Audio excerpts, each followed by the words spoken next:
მოგესალმებით, ძვირფასო ტელემაყურებლებო, ეთერშია ტელეკომპანია სეზონი დღის შემაჯამებელი გადაცემით. კარგად მოგეხსენებათ, რომ ტრამპის არჩევნის შემდგომ მთლიანად შეიცვალა მსოფლიოში პოლიტიკა, გეოპოლიტიკა და საერთოდ ფაქტობრივად გაიღვიძა მსოფლიომ ახალ სამყაროში. სოდომისტური ამერიკა წარსულს ჩაბარდა და დამკვიდრდა ახალი მიდგომები ქვეყნების მიმართ, დამკვიდრდა ახალი სტერეოტიპები და ეს ფაქტობრივად შანსად იქცა ჩვენი ქვეყნისათვის, რომ იმ მავნებელა სარეველა, რომელიც არის ამოსული ჩვენ ქვეყანაში, ჩვენც მოვიცილოთ ამერიკელების მსგავსად. თქვენ ხედავთ, რომ ამ ტრამპის არჩევნების შემდგომ და განსაკუთრებით ტრამპის გამოსვლის შემდგომ, როდესაც ინაუგურაცია მოხდა, გლოვის დღე აქვთ ნაციონალებს. ფაქტობრივად ეს გლოვა გრძელდება უკვე 20 დღეა და დაეთყო კიდევაც მათ აქციებს, იმიტომ რომ უკვე ისეთ მდგომარეობაში არიან, რომ ეს გლოვა გადავიდა მათთვის უკვე რაღაცა შიზოფრენიაში, რაღაცა სასოწარკვეთაში, სასოწარკვეთელი დიასახლისები არის ესეთი სერიალი და აი სასოწარკვეთელი დიასახლისებად იქცენ ნაც აქტივისტები. გუშინაც თქვი და ეხლაც ვიმეორებ ერთხელ ეს დაწერა ტევე პირველი ჟურნალისტმა ვიკა ბუკიამ, რომ აი ამ ტრამპს რო უყურეო დავლიეო სხვაგვარად ვერაფრით ვერ მოვიშუშე ისჭრილობებიო და გალოთდებიან, მალე გალოთდებიან, გაბრადიაგდებიან, იმიტომ რომ ვეღარ უყურებენ რეალობას, იმიტომ რომ მძიმე რეალობა უდგა, დაფინანსებებიც ისეთი აღარ ექნებათ კი, ევროკავშირმა გადაწყვიტა რაღაც გარკვეულწილად 1,5 მილიონი დაფინანსება, მაგრამ მე ვფიქრობ, რომ მაინც მათთვის იქნება მძიმე ეს წლები, იმიტომ რომ ტრამპი ნამდვილად არ დააფინანსებს სოდომისტებს არც ამერიკაში და არც საქართველოში და მე ვფიქრობ, რომ ჩვენი ხელისუფლების მიმართაც შეიცვლება პოლიტიკა ამერიკელებისა და შეცვლილიც არის პრინციპში, იმიტომ რომ ჩვენ კარგად ვიცით, რომ აქ რაღაცა გარკვეული პატარა გაფაჩუნებაზეც კი ამერიკის საელჩო განცხადებაზე აკეთებდა. თქვენ ბოლოს როდის მოისმინეთ ამერიკის ელჩის განცხადება, ამერიკის ადმინისტრაციის განცხადება, ბოლოს როდის გავიგეთ? არც ერთხელ საქართველოზე მათ ხმა არ მოუღიათ. იმიტომ რომ არ ერივიან ჩვენ საშინაო საქმეებში.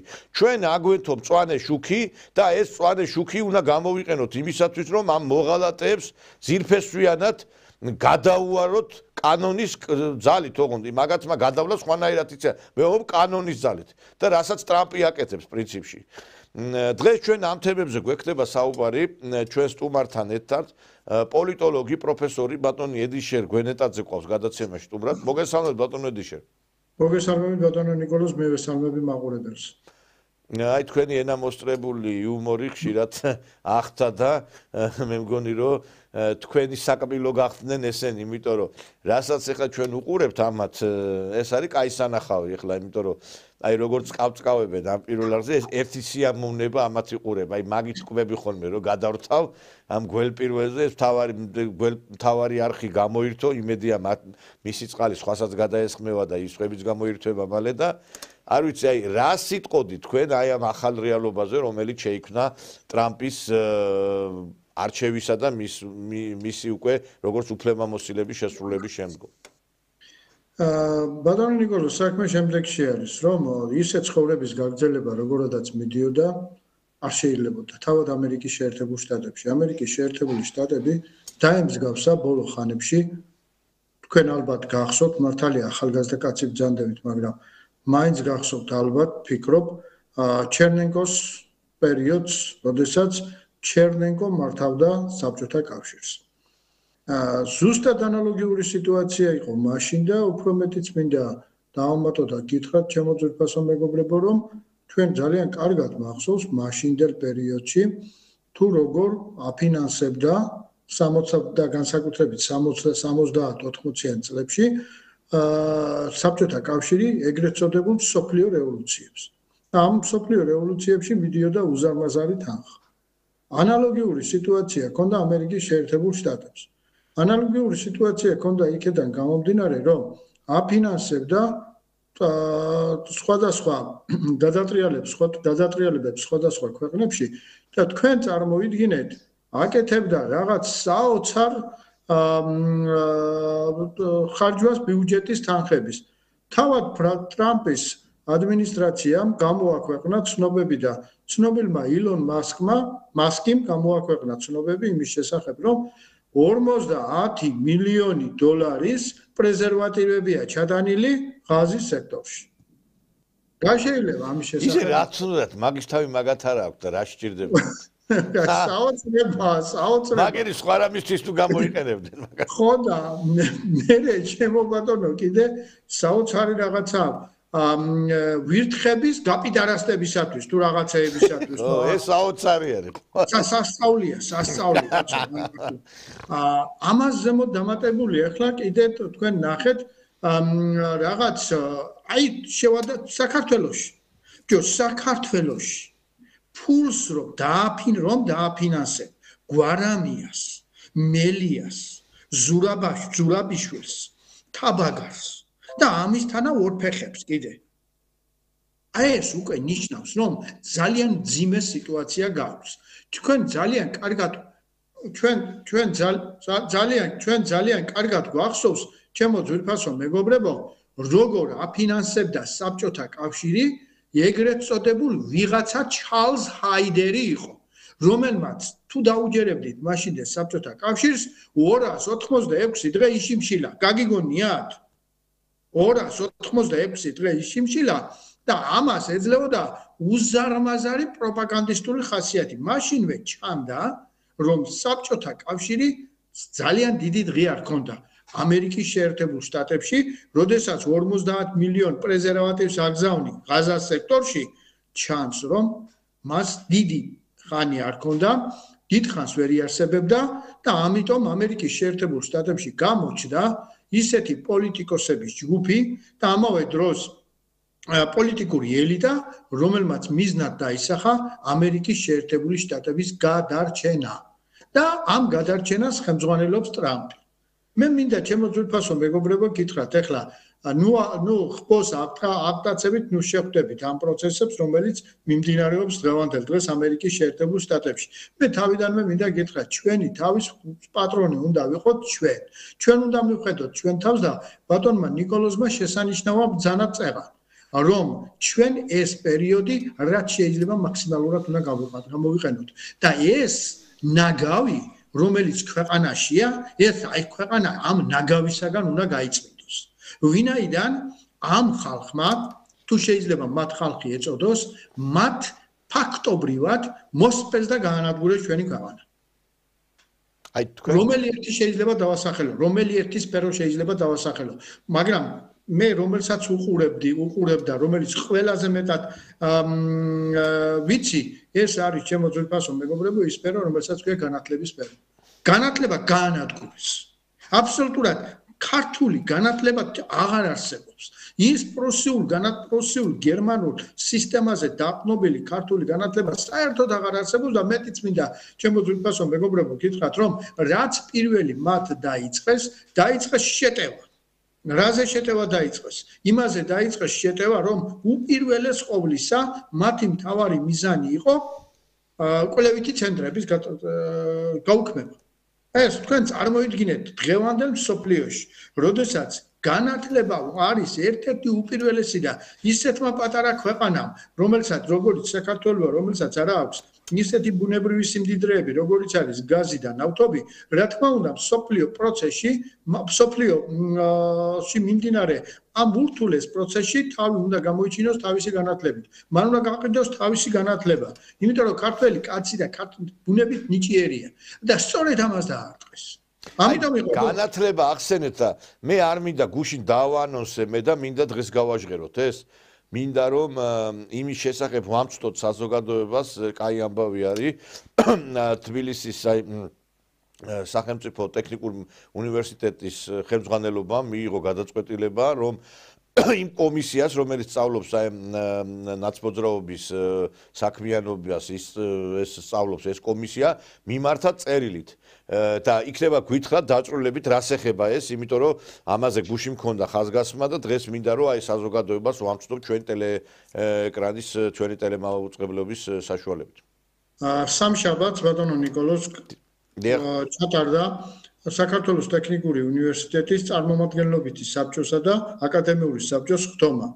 გაერთიანებული ხდომა და რომელსაც ესწრებოდა მთელი უნივერსიტეტის თითქმის უამრავ ძალიან ბევრი პროფესორ-მასწავლებელი.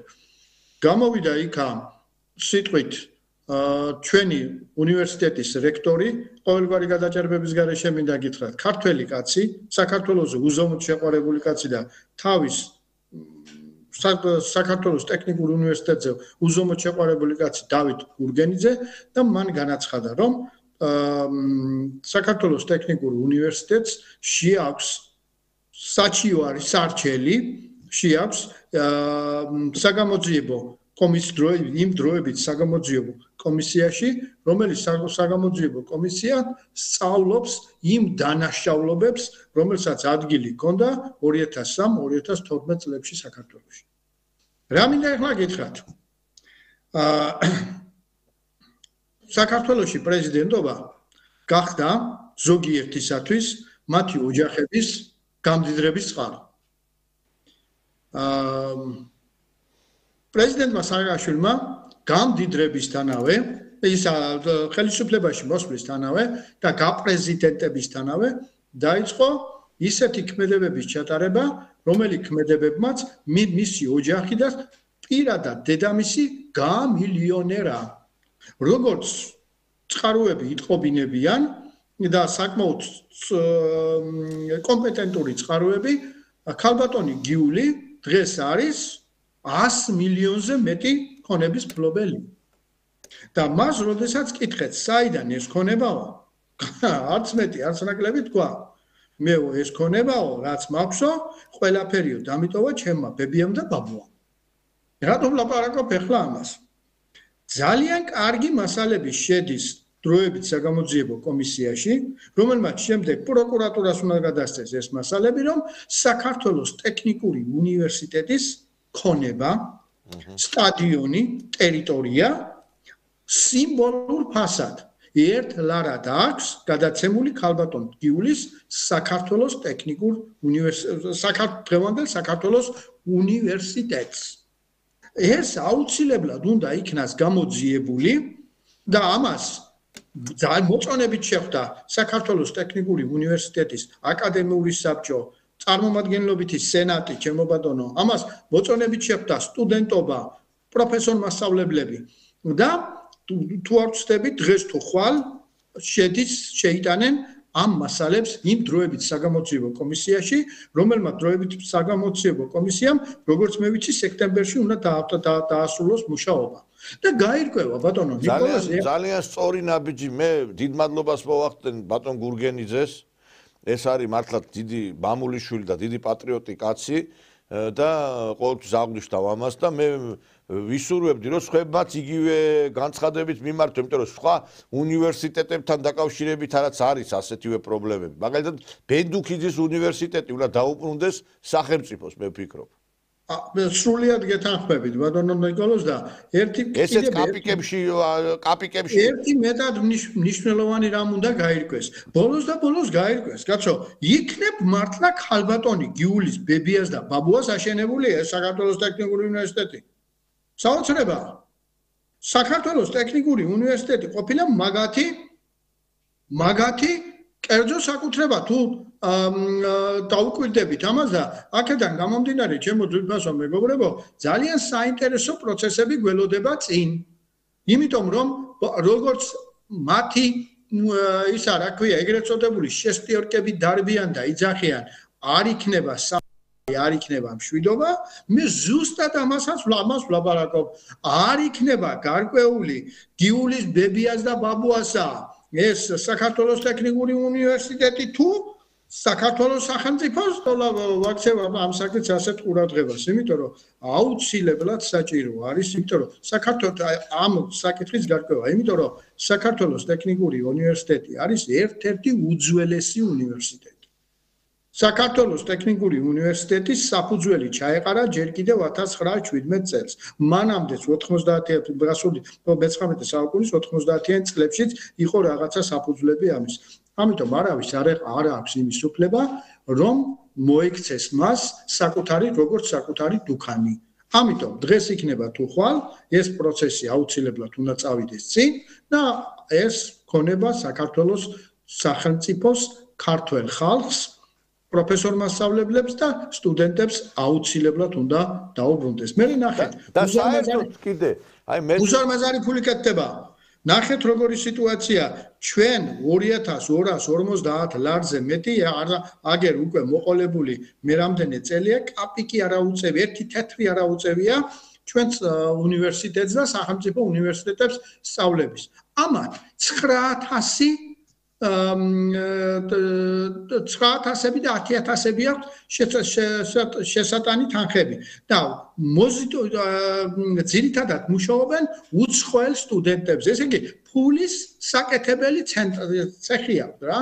ამიტომ კეთილი ინებონ, ეს საკითხი აუცილებლად დადებით უნდა გადაწყდეს და უფრო მეტიც მინდა მე ჩემს აზრს გამოვთქვამ კომპენსაციის სახით. უნდა დაუბრუნდეს ის ქონება საქართველოს ტექნიკურ უნივერსიტეტს და მის პროფესორ-მასწავლებლებს და სტუდენტებს უნდა მოხმარდეს ის თანხა, რომელიც კომპენსაციის სახით იქნება. არ მითხრას ახლა ვინმე მათ მესვაურებს, ფული არ აქვს. ფული აქვს, იმდენი იმის ვაგონებით ვერ გადაიკეთე. ეხლა იცით რა არის, ჩვენ ყველაფერს კაცო აქამდე ამერიკა რასაც აკეთებდა, ყველაფერს ვაკეთებდი ჩვენ. იმ სტამბულის კონვენციას შეუვერთით, ანტიდისკრიმინაციული კანონი მივიღეთ, ყველაფერი რაც კი ცუდი იყო, გავაკეთეთ, იმიტომ რომ ამას ითხოვდა დასავლეთ. ამერიკის პრეზიდენტმა გააკეთა განცხადება ტრამპმა, რომ მეო იმ უნივერსიტეტებსო, სასწავლებლებსო შეუწყვიტავო დაფინანსებასო, რომლებიცო ჩართული იქნებიან ანტისახელმწიფოებრივ ქმედებებში. ბოლო ვერ გავიგე, კაცო, რომ ეს ილიას უნივერსიტეტი ვაჩუქეთ ჩვენ ამ ლიბერასტებს. აი რომ ლაპარაკობთ ეხლა რაც სამართლებრივი დასაბრუნებელია, გასაგებია, მაგრამ დავიბრუნოთ, გამოვყაროთ ეგ ნაძირლები იქიდან და რა უბედურება ამხელა უნივერსიტეტი მივეცით ლიბერასტებს. ამხელა უნივერსიტეტი მივეცით კიდე აი ამ ლექტორებს, რომლებიც არიან ნაცმოძრაობის აქტივისტები. აი ბატონო ედიშე, აი არ ვიცი, რატო რაღაცნაირად ცოტა არ იყოს. ეს საკითხი აუცილებლად უნდა დავიდეს. ეს ფეხი რატო არავინ არ ლაპარაკობს ამაზე მე. ეხლა ნახეთ, ეს საკითხი აუცილებლად უნდა წავიდეს წინ, იმიტომ რომ ეს ხალხი, ვინაც ამას აკეთებდა, ყველა მათგანი იყო მოსყიდული. ესენი ყველა მათგანი იყვნენ იმ USAID-დან თუ ეროვნული დემოკრატიის ფონდიდან, თუ სოროსის ფონდიდან, თუ 1000 გვარი ჯანდაბა და ჯარხანას ფონდებიდან იყვნენ ყველა მათგანი მოსყიდულები და ყველა მათგანი იღებდა ხელფასს. ეს ეთყობა, ეს ასე იყო. რატომ ვლაპარაკობ ახლა ბატონო ნიკოლოზ ამას? თქვენ იურისტი კაცი ბრძანდებით და ძალიან მშვენივრად ხედავთ იმ პროცესებს, რომელიც მიმდინარეობს და ნახეთ ახლა. ჩვენმა ხელისუფლებამ იმ გავლენის აგენტების შესახებ კანონის მაგივრად მიიღოთ ბევრად მკაცრი ფარას კანონი.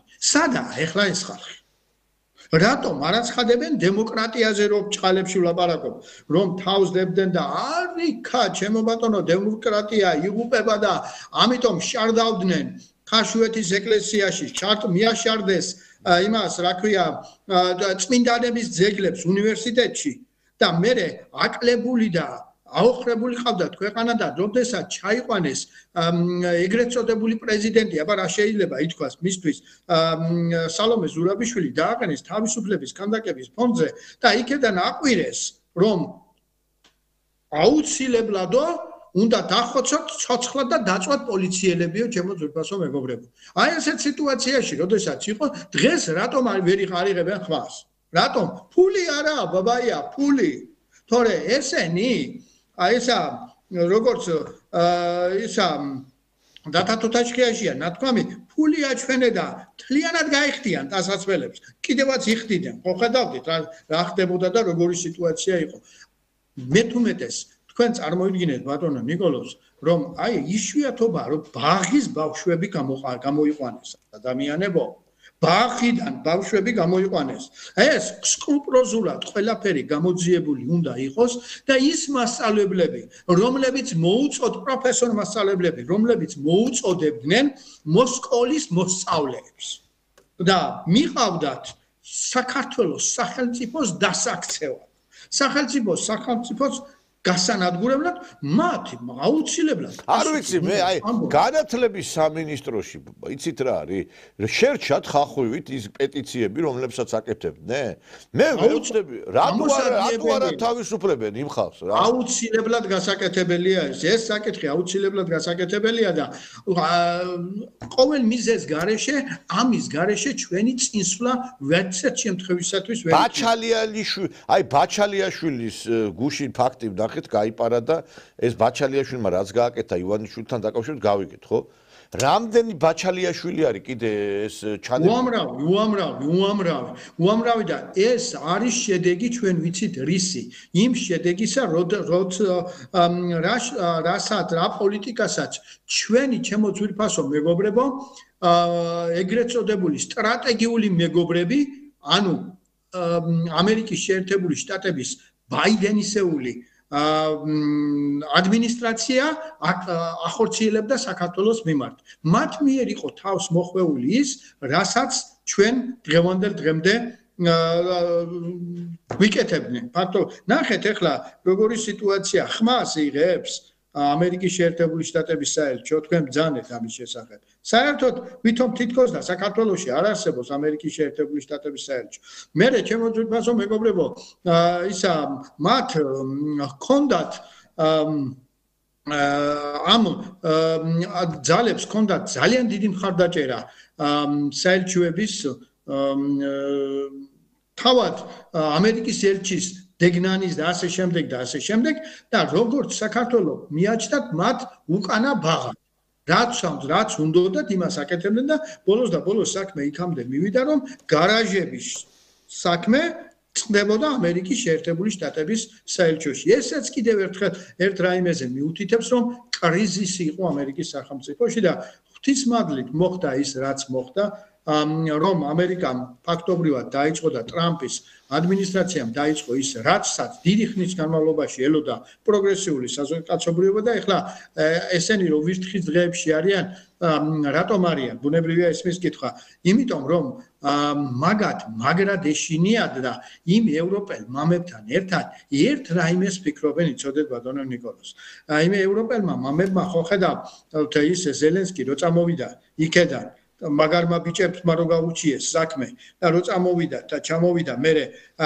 დამხმარეებთან მithom დამხმარეებს მოგიყვანა იქედან კუდამოძუებული რო წამოვიდა და ისა გასაყნული რომ უნდა ჩავიდეს ახლა საუდის არაბეთში და რამოელის იქ ძალიან კარგადაა ისა ცნობილი ახლა იმან სტარმერმა და მაკრონმა და ისა ევროპის ამ ცვედანმა საჭურისმა ლიდერებმა ხო ხედავთ რა თქვეს ერთი წელიო მივცეთო კიდევ უკრაინასო იარაღიო რატომ უნდა ბუნებრივია ახლა ისმის კითხვა ჭკუაყოფელი კაცი დასვამს ამ კითხვას და მე მაგალითად უპასუხებ ასეთ რაიმეს იცით თუ არა ჩვენმა მაყურებელმა რა ერდროს სოფლიოში უძლეველ იმპერიას ინგლისის დიდ ბრიტანეთს დღევანდ ინგლისი იგივე დიდი ბრიტანეთის იმპერიას დღეს ყავს 40-მდე ტანკი მეტი არ ყავს საკუთრებაში დანარჩენი არის ნატოს ჯარები და ნატოს ჯარები ვის და რას ექვემდებარება ეს მე მგონი მაყურებელმა მშვენივრად იცის ამიტომ საქმე რაშია მაგათ პიესენი ფიქრობენ რომ ამ ერთი წლის განმავლობაში ტრამპს ვინმე ესვრის და მოკლავს ანდა მოხდება ის რომ ტრამპის ხელისუფლებას რაღაცნაირად მოიცილებენ აი ამიტომ უნდათ მეტი არა და ამიტომ ჯღავიან აქ აი ეს არა ყველაზე სასწაული რა არის იცი ბევრი გოჩირიძე რო არის გოჩირიძე ის ჩვედანი ჩემო ბატონო და ზოგიერთები რო არიან ხო ხედა რაებს ლაპარაკობენ რაშვები აკანკალებთ ძილშიც აკანკალებთ იმიტომ რომ ესენი აუცილებლად სასამართლოს წინაშე უნდა წარდგნენ არა ეხლა მე ერთი ბევრი პოზიცია მოვისმინე ამ ტრამპთან დაკავშირებით ერთ-ერთი არის გავრცელებული ვერსია რომ ესო მოსკოვში რო იყო ტრამპიო ხო იქო გადაიბირაო პუტინმაო დაავერბოვკესო თქვენ უპატრონებო თუ ამერიკის პრეზიდენტს ასე ავერბოვკებს ეს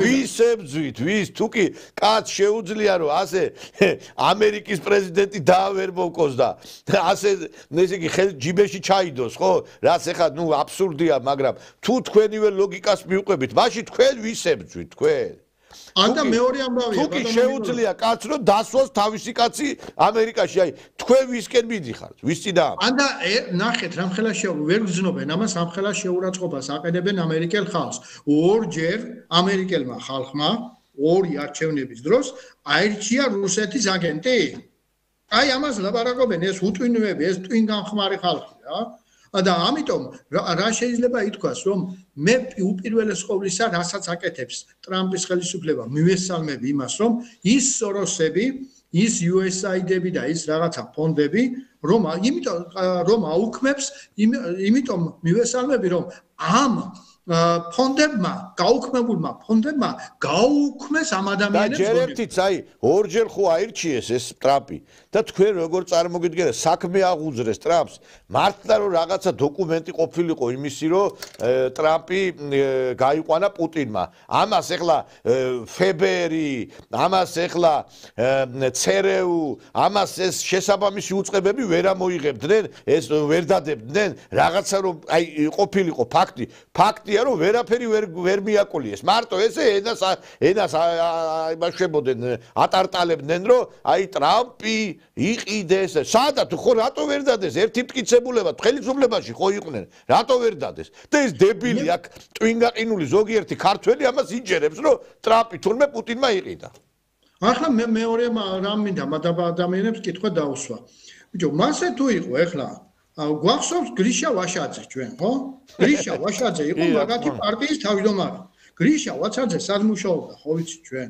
გრიშა ვაშაძე მუშაობდა კოსმოსური კვლევების ცენტრში სადაც ნიკოლოზ ბჟავანაძეს და ედიშერ გვენედაძე რო წავიდნენ 150 კილომეტრის მანძილზე კაციშვილი არ მიგვაკარებს ჩვენ იქა იმიტომ რომ ის არის დახურული ცენტრი და იქ მუშაობდა სწორედ იმის რა ქვია კგბ-ს აგენტურა და გერაგერტიც ნომენკლატურა და მეტიც მინდა ბატონო ნიკოლოზ გითხრათ აბა დამისახელონ ერთი განცხადება ისა გამოიკვლიონ და თქვან გრიშა ვაშაძემ მაშინ იმ აფხაზეთის ომის დროს რომ რატომ მუშაობდა იქ და რაიმე განცხადება თუ გააკეთა რუსეთის საწინააღმდეგოდ მაშინ მან ანდა მეორე ამბავი მინდა გითხრათ ხშირად ვლაპარაკობდა სულ მუდამ გავიმეორებ ამას ყავდათ ისეთი დეპუტატები აგე რა გუშინ წინ ყავდათ ეს წინა პარლამენტში ყავდათ ისეთი დეპუტატები დაყვანილი ხუთეულიდან 2-3 კაცი ზვიად გამსახურდია ზესრო და ზარბაზნები იყო რუსული მაშინ სადამე რაშია საქმე მე 2008 წლის სექტემბერში რუსეთის მოქალაქე გრიგოლ ვაშაძე დანიშნეს საგარეო საქმეთა მინისტრად ხო თქვილს ავლაპარაკობ მეგობრებო რაიმეს ხომ ყველაფერი ეს დოკუმენტურად დადასტურებულია მაშინ სადამე რა შეიძლება ითქვას შეიძლება მხოლოდ ერთი რამ ითქვას რომ ამათი აზროვნება გასული არის მომსახურების სფეროს იქებს ამათი აზროვნება არ ექვემდებარება საერთოდ რაიმე ლოგიკას და დასული არის ერთადერთ რაიმეზე გვარამიას მელიას მაჭუტადის და მისნაირების აზროვნებას არა ერთი რამეა კიდე ამ რუსეთს რო აიმაშვებიან ატრიალებენ 1000 გვარ ბრუნვაში აი ეს ხა ბაჩიაშვილი რო გაიპარა იმაში რა ქვია სომხეთის გავლით საზღვრით ვისი პასპორტი ხო ვისი პასპორტი ქონდა ვისი რუსეთის პასპორტი ხო ქონდა და მაინტერესებს ამ რუსეთს რო ვერცილდებიან, რუსეთის პასპორტი ამას ქონდა. რუსულ რუბლებს ღებულობს ეს ლიაკა ხოშტარია. კობანაკოფია რუსეთში არის ბიზნესი აქვს. დღე და ღამე რო დაჯდები თვითმფრინავი თბილისი მოსკოვი გაჭედილია ნაციონალებით იქით აქით დადიან დარბიან ზევითქვევით ხოდა მაინტერესებს ერთი თუ ასე გძულ თქვენდადლოცულო რუსებო კაც გულიჩიბეში რო რუსული პასპორტი გაქვს ამ ანტირუსულ აქციებს ვერ გავიგე ანტირუსულ პროპაგანდას და რუსეთის საწინააღმდეგო აქციებს როგორ იმაშვები აფინანსებ ერთი მაინტერესებს ერთი მთავარი კიდე იმ აქციებზე დაჭერილები და ამავე დროს ისა რა ქვია მოლოტოვის კოქტეილების მსროლელები ძალიან ბევრი რუსეთის მოქალაქეა. კი ბატონო. მე სად მიდის საითკენ მივდივართ ერთადერთი რამ შეიძლება ჩემო ბატონო ნიკოლოზ გითხრათ რომ ეგ არის პროცესი რომელიც პროცესში შიშულდებიან თავიდან ბოლომდე და როგორც ასეთი ბიძინა ივანიშვილმა ამ ადამიანებს რაც გაუკეთა ამაზე მეტი გათახსირება გაუვარგისება და ბოლოს თქვენ ბძანეთ წერან როდესაც საუბრობდით ამ საკითხის გარშემო რომ გამოშტერდნენ კი არ გამოშტერდნენ ყველაზე მეტი ისე გაგიჟდეთ ხო ხედავთ დაიჭირეს ხელში ნეხვი ეჭირათ ხელში 17 თებერვალს და დარბოდნენ ვითომ ტორტი არისო რუსთაველის პროსპექტზე ამიტომ მე მინდა მიმართო ჩვენს ხელისუფლებას რომ მართალია გვაქვს ჩვენ ფსიქიატრიული საავადმყოფოები, მაგრამ კიდევ უფრო მეტად მიუმატოს ეს ფსიქიატრული, იმიტომ რომ ძალიან ბევრი არიან ჩვენს რესპუბლიკაში მოსახლეობასთან პროცენტულად შეფარდებით ის ადამიანები, რომლებიც საჭიროებენ მკურნალობას და ისევ ჩვენი სისხლი და ხორცია ესენი კაცო და აუცილებელია მაგათი მკურნალობა, თორე რაც მაგათ ამ მოყოლებული 28 ნოემბრიდან აკეთეს საქართველოში ეს და კერძოდ რუსთაველზე ეს ყოველად წარმოუდგენელია ნორმალური საღი აზრის მქონე პიროვნებებისაგან გამომდინარე. ამიტომ აუცილებლად მიმაჩნია რომ ის საქმე რომელიც დაწყებულია და დაწყებულია ეს ძალიან კარგად ეს ყველაფერი რომ ეს ნაციონალური მოძრაობა აუცილებლად წარდგენილი უნდა იყოს სასამართლოს წინაშე კოლექტიური ნაციონალური მოძრაობა უნდა მიიღონ შესაბამისი პოლიტიკურ-სამართლებრივი აქტი და არა მარტო ნაციონალური მოძრაობა არა მარტო უნდა აიგრძალოს როგორც პოლიტიკური პარტია და მისი იდეოლოგია არამედ მის წევრებს რომლებიც ეგრეთ წოდებულ ვერხუშკაში იმყოფებოდნენ და რომლებიც დღევანდელ დღესაც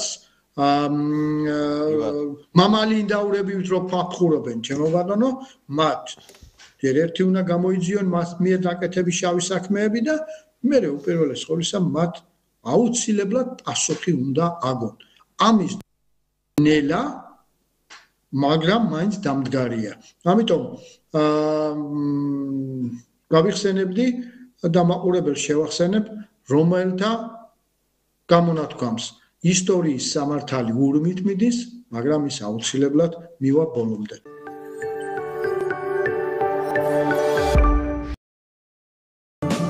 15 მარტს რუსთავის სპორტის სასახლეში თანამედროვე ქართული კრივის სახე ლაშა გურულის სადებიუტო ბრძოლა პროფესიონალურ რინგზე და მსოფლიოს რეიტინგო ბრძოლებში მსოფლიო ქამრის მომავალი პრეტენდენტი ირაკლი მელიქიშვილი, გიორგი ჭიღლაძე და ლაშა კერესელიძე უცხოელ მეტოქეთა პირისპირ თქვენთვის დაუვიწყარ ბრძოლებს გამართავენ. ქართული კრივის საუკეთესო მებრძოლების დაუნდობელი ჯახი ნინა რევია, ნინო ჯანელიძე, ედგარ სარქისიანი, ბაჩო ჯინჯარაძე, ირაკლი ალანიძე, მიხეილ ხუციშვილი, ბუხუტი დატიშვილი, დავით შერვაშიძე, გივით ოდუა, ხვიჩა ფუტკარაძე, გიორგი კაპანაძე, ლუკა აკოფიანი, ვალერი გოჯიაშვილი, მაცი ფარჯოლიანი, ზურაბ ნიგურიანი, ჯონი ნემსაძე, ოთარ გოგობერიშვილი, იაგო კიზირია, გიორგი მჭედლიშვილი, თორნიკე ციკლაური, ჯანო ფარცვანია, გიორგი ხოჯელანი, ავთანდილ მდინარიძე, დამაზ იზორია, არ გამოტოვო, დაუნდობელი ორთაბრძოლების ისტორიული შოუ, უკომაგე ქართულ კრივს.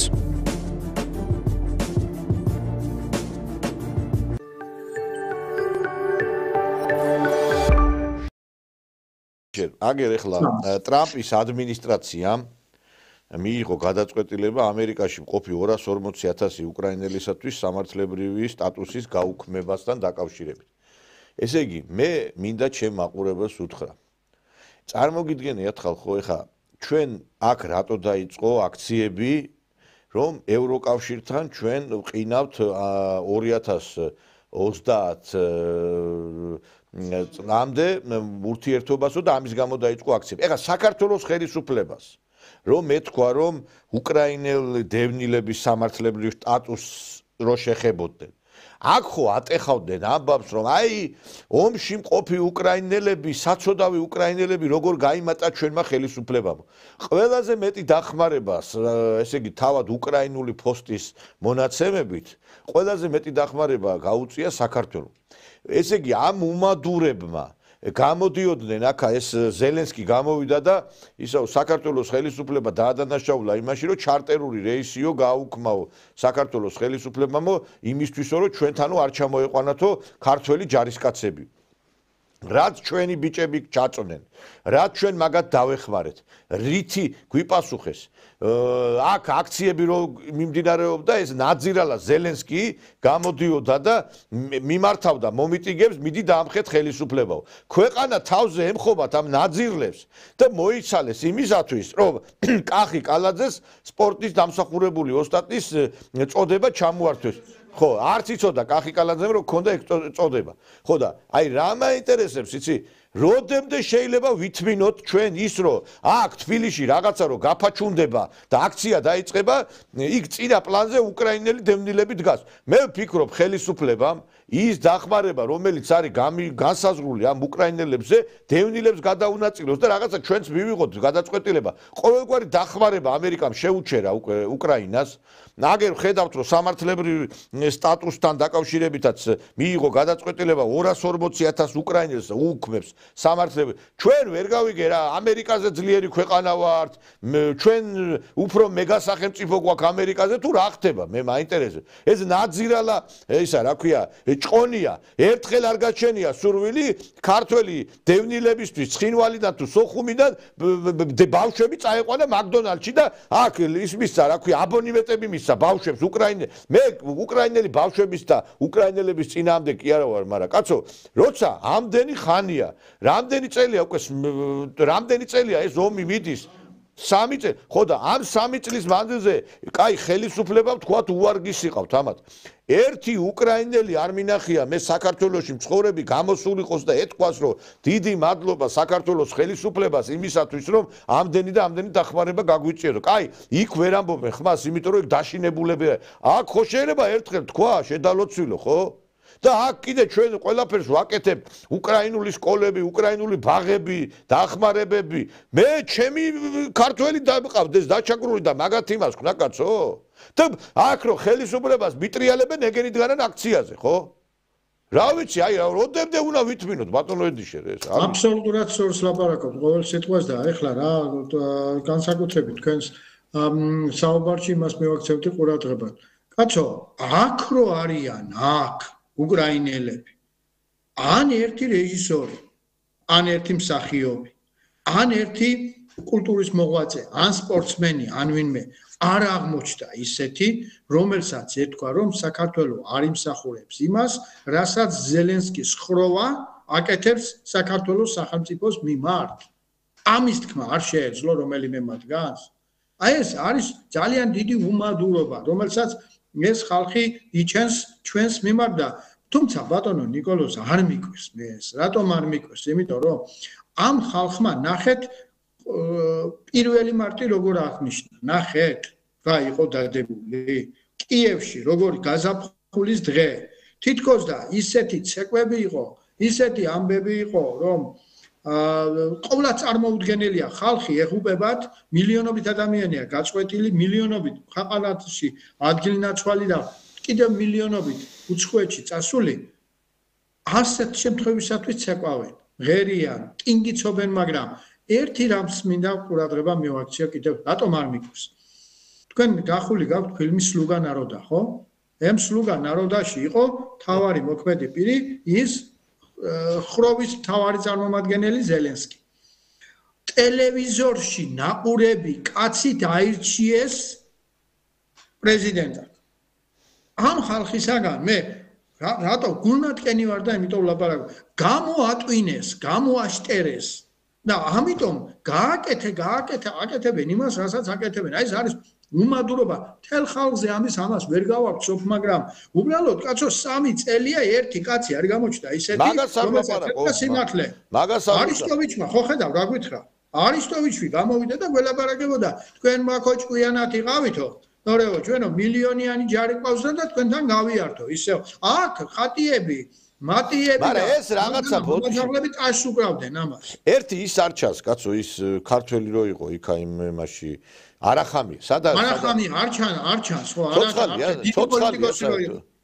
დიდი პოლიტიკოსი რომ იყო, მე ცოცხალია, ეგ გასუხარებული ხო არა ყავს იმას ზელენსკის. არაფერი არა გამორიცხული და მეორე ამბავი და კიდე გითხრათ, ნახეთ, ახლა მათი ჭკუა აზრი რომ არ გააჩნიათ, იმას თმა რო ვერ ქონდა დავარცხნილი, საკუთარი თავისთვის რომ ვერ მიეხედა, ჯონსონი იყო თუ ვიღაცა ჯანდაბა და ჯარხანა რო ჩამოვიდა იმან უთხრა მაგათ რომ იმ deep state-ის წარმომადგენელი იყო რომელმაც უთხრა რომ რას ქვია სტამბულის ხელშეკრულებაზე ხელს აწერ თქვენ უნდა იომოთო როგორც ახლა ის შვედანი ლაპარაკობს მაკრონი შვედანი მაკრონი რისი გამკეთებლებია მითხარი ევროპელები რომელი ასე ერთი გუშინ იყო ძალიან ხო გუშინ იყო ძალიან დიდი დღე გუშინდელ დღეს გარდაიცვალა კაცობრიობის ისტორიაში უდიდესი პიროვნება 72 წლის წინ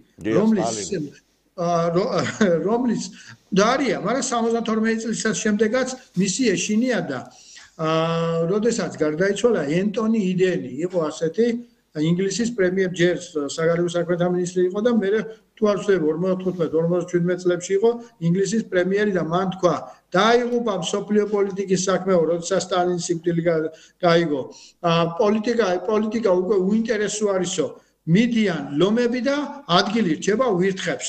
არ არიან ბატონო ნიკოლოს. ამხელა გენიოსი კაცი იყო ის ენტონი იდენიც, როდესაც შეხედა, ნახეთ ევროპა რას გავს.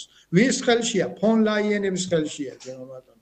რომელსაც ეხლა კოლმეურნეობის დროს, საბჭოთა კოლმეურნეობის დროს ფონ ლაიენისთან ქალს არ ჩააბარებდნენ რგოლს. რაზია ბრიგადირობაზე, რაზია ლაპარაკი. ერთი აი ეს მე რა მაინტერესებს ისი.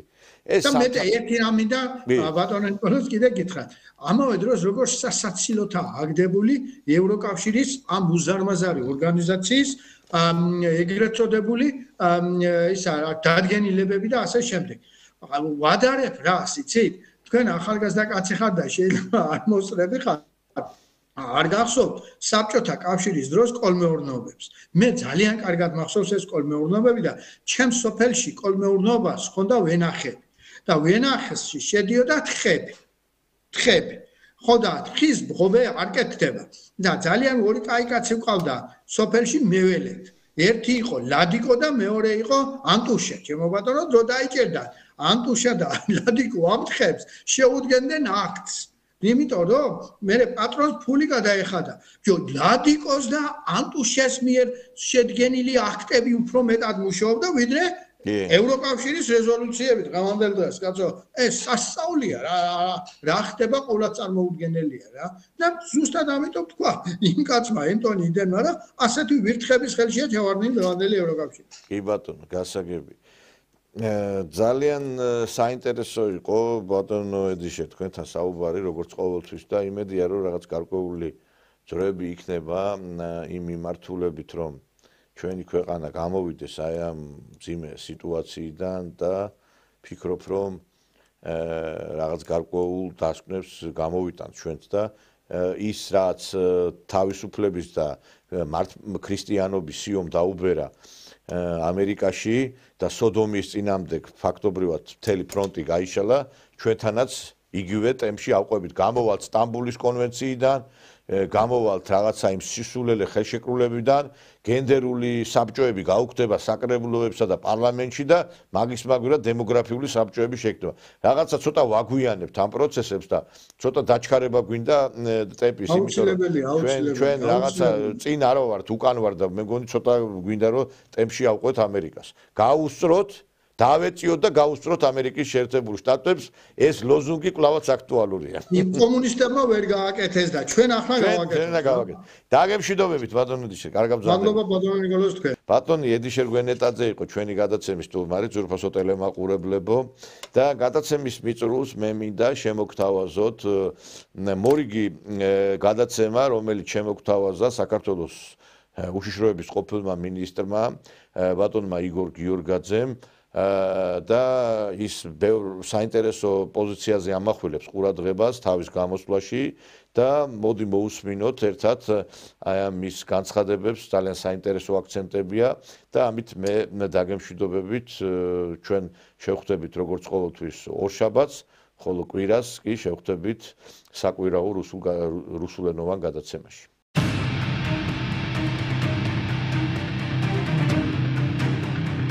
Лед тронулся. ყინული დაიძრა ბატონებო.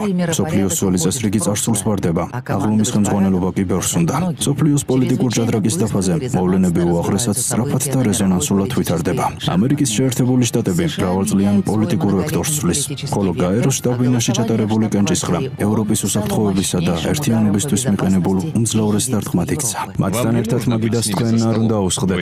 თქვენ ევროპა ხართ. ევროპას სჭირდება მაგიდას რუსეთთან ერთად მიუჯდეს. მათ უკვე ძალზე ბევრი ილაპარაკეს. ბევრსაც დაგვირდნენ. მომიტევეთ ეს გამოთქმა. ამ მდგომარეობიდან გადახვევა დღეს უკვე ძალიან უჭირთ. Евросоюз. ევროკავშირს საქართველოს ხელიდან გაშვება არ სურს. ძალის გამოყენება ევროპის მორიგი ამაო მცდელობაა საქართველოს დასამორჩილებლად და რუსეთის წინააღმდეგ მეორე ფრონტის გასახსნელად. სენსაცია ევროპარლამენტში. Я цитировал им. მე მათ ჰენრი კისინჯერის ცნობილი ფრაზა გაუმეორე. შეერთებულ შტატებთან მტრობა სახიფათოა. მათთან მეგობრობა მომაკვდინებელი. Но быть их другом смертельно. Джефри Сакс. სოფლიოში ცნობილმა ეკონომისტმა ჯეფრი საქსმა ევროპელებს თვალი აუხილა. არსებითზე იგორ გიორგაძესთან ერთად. მაშასე არსებითზე. На мой взгляд, ჩემი აზრით უახლოესი მომავლისთვის საერთაშორისო ატმოსფეროს განსაზღვრელი გახდა რუსეთის პრეზიდენტ ვლადიმერ პუტინის ინტერვიუ, რომელიც მან ჟურნალისტ პაվել ზარუბინს მისცა. რუსეთის უსაფრთხოების ფედერალური სამსახურის კოლეგიაზე მისი გამოსვლა და აგრეთვე ამერიკის შეერთებული შტატების პრეზიდენტ დონალდ ტრამპის მსოფლიო საზოგადოებისადმი მიმართული გზავნილი, რომელიც კაბინეტის პირველ სხდომაზე გაასაჯაროვა თავის ფრანგ კოლეგასთან მაკრონთან, ბრიტანეთის პრემიერს ტრამერთან და ვადაგასულ ზელენსკისთან შეხვედრების საფუძველზე. მას მერე რაც ამ უკანასკნელმა ტრამპსა და ვიცე-პრეზიდენტ ვენსს ქუჩური გარჩევა მოუწყო. ვლადიმერ პუტინისა და დონალდ ტრამპის გამონათქვამებიდან და განცხადებებიდან ჩანს, რომ ორი უზარმაზარი ბირთვული სახელმწიფოს ლიდერები აშკარად განწყობილნი არიან მსოფლიო პოლიტიკაში, უკანასკნელი ათწლეულების განმავლობაში დაგროვილი პრობლემებთან მიმართებაში, პოზიციების შესაჯერებლად. ამგვარად მათ მსოფლიოს ერებს მტკიცე იმედი ჩაუნერგეს, რომ ამერიკის შეერთებული შტატები და რუსეთი იმ კონფრონტაციიდან, რომელიც სრულიად კაცობრიობას არაპროგნოზირებად ტოტალურ შედეგებს უხადის, გადავლენ უკრაინაში სამხედრო დაპირისპირების დასრულების მიზნით კომპრომისების მოძიებაზე. ასევე საერთაშორისო პოლიტიკისა და ეკონომიკის ფართო სფეროებში სრულმასშტაბიან თანამშრომლობაზე. В самых широких областях международной политики и экономики. 2025 წლის 27 თებერვალს პრეზიდენტმა ვლადიმერ პუტინმა უშიშროების ფედერალური სამსახურის კოლეგიაზე გამოსვლისას აღნიშნა, რომ ამერიკის შეერთებული შტატების ადმინისტრაციასთან კონტაქტების აღდგენა გარკვეულ იმედებს გვინერგავს. Вселяют определенные надежды. სახელმწიფოთა შორის ურთიერთობების აღდგენაზე სამუშაოთ ორმხრივი განწყობა არსებობს. ვეცდებით სანდათან გადავჭრათ მსოფლიო არქიტექტურაში კოლოსალური რაოდენობით დაგროვილი სისტემური სტრატეგიული პრობლემები. თავის დროზე სწორედ ამ პრობლემებმა გამოიწვიეს უკრაინის და სხვა რეგიონული კრიზისები. მნიშვნელოვანია, რომ ჩვენი დღევანდელი პარტნიორები პრაგმატულობის დემონსტრაციას ახდენენ. რუსეთის პრეზიდენტი ამერიკის შეერთებულ შტატებთან მოსალაპარაკებლად მზადყოფნაზე საუბრობს. ამ ფონზე ამერიკის პრეზიდენტმა მისთვის ჩვეული მანერით რუსეთს უკრაინასთან დაკავშირებით გარიგება შესთავაზა. ასეთი განსხვავებული ფორმულირება გასაკვირი სულაც არ არის. პრეზიდენტი პუტინი იურისტი, მზვერავი და შესაბამისად დიპლომატია. მსოფლიოს ქვეყნების მოქმედ მეთაურთა შორის ის დღეს ყველაზე გამოცდილი პოლიტიკოსია.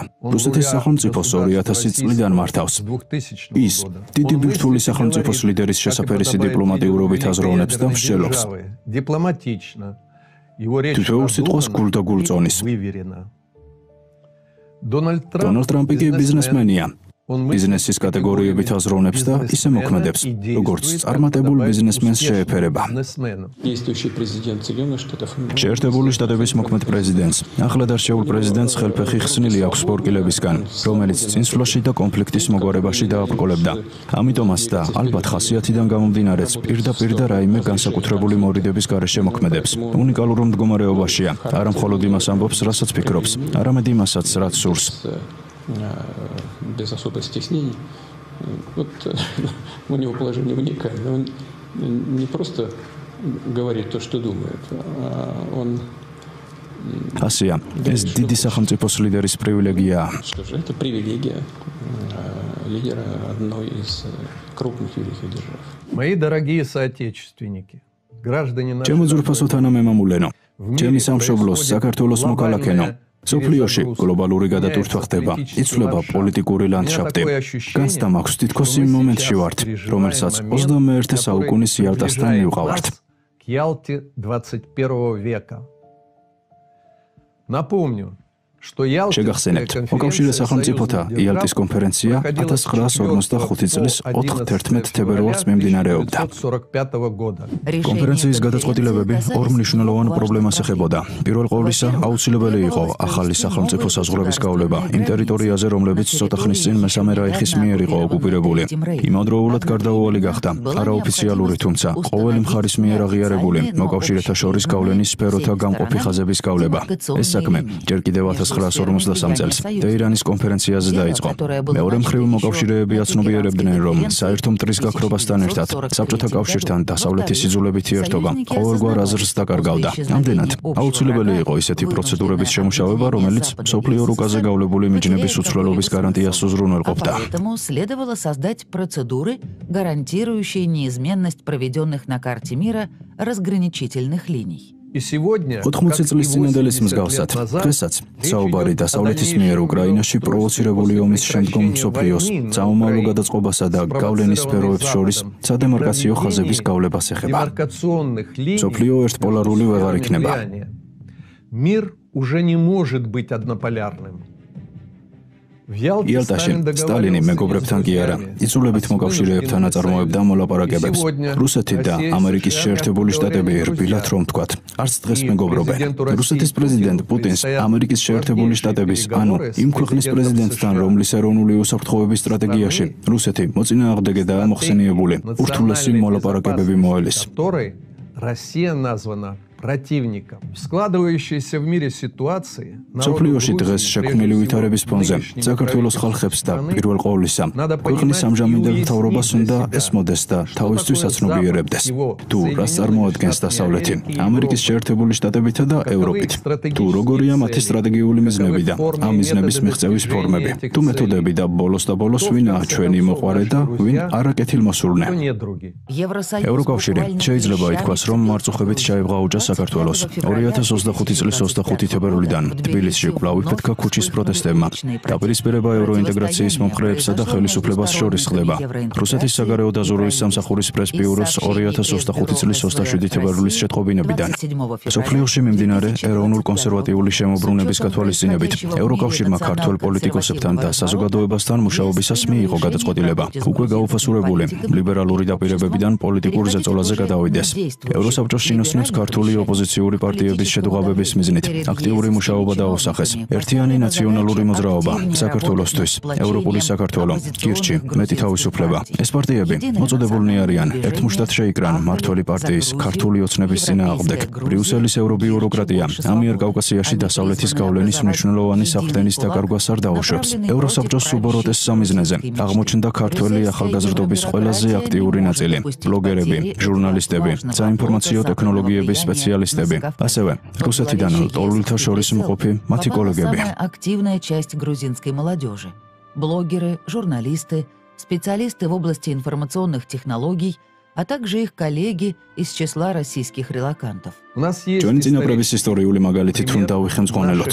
მათ 2.5 საუკუნის წინათ გააკეთეს არჩევანი. შედეგად, 18 საუკუნის დასასრულს თითქმის გამქრალი საქართველო, 1.5 მილიონზე ნაკლები მოსახლეობით. მე-20 საუკუნის დასასრულს განსხვავებული მრეწველობისა და სოფლის მეურნეობის, სოფლიოში ცნობილი კულტურისა და მეცნიერების, ხელოვნებისა და სპორტის პატრონ, აყვავებულ 5 მილიონიან რესპუბლიკად იქცა. მადლობა ღმერთს, რომ თუნდაც დაგვიანებით საქართველოს დღევანდელმა ხელისუფლებამ ევროკავშირისა და ნატოში ინტეგრაციის კურსის დამღუპელი ხასიათი გააცნობიერა. ამგვარად თავიდან აიცილა მარიონეტის ბედი მათ ხელში, ვისაც ჯეფრი საქსი ამხელსდა, ვინც დღესაც ცდილობს საქართველოს რუსეთის წინააღმდეგ თავის პროქსში ომში გამოიყენოს.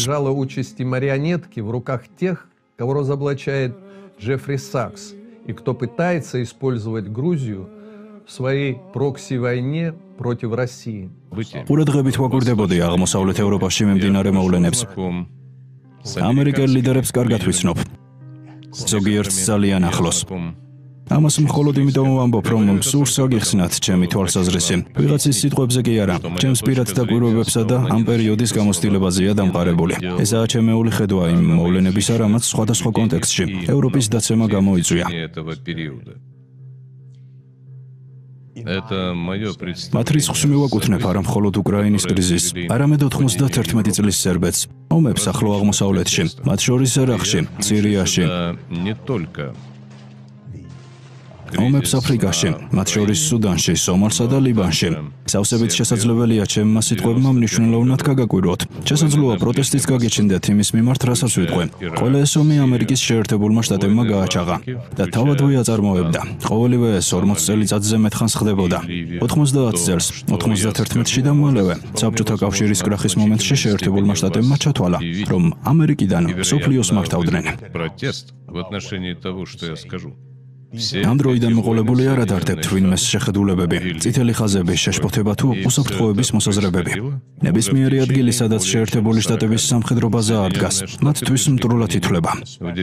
ნეიტრალიტეტი კი ამერიკულ პოლიტლექსიკონში ბინძურ სიტყვად იქცა. შესაძლოა ყველაზე ბინძურად. ტერი თუ ხართ ვიცით, რომ ტერი ხართ. ხოლო ნეიტრალური თუ ხართ, ეს იმას ნიშნავს, რომ მტრობას მალავთ. მართლაც ჩვენს წინააღმდეგ ყოფილ ხართ. რაკი ამას გვიმალავთ და თავს ნეიტრალურად აცხადებთ.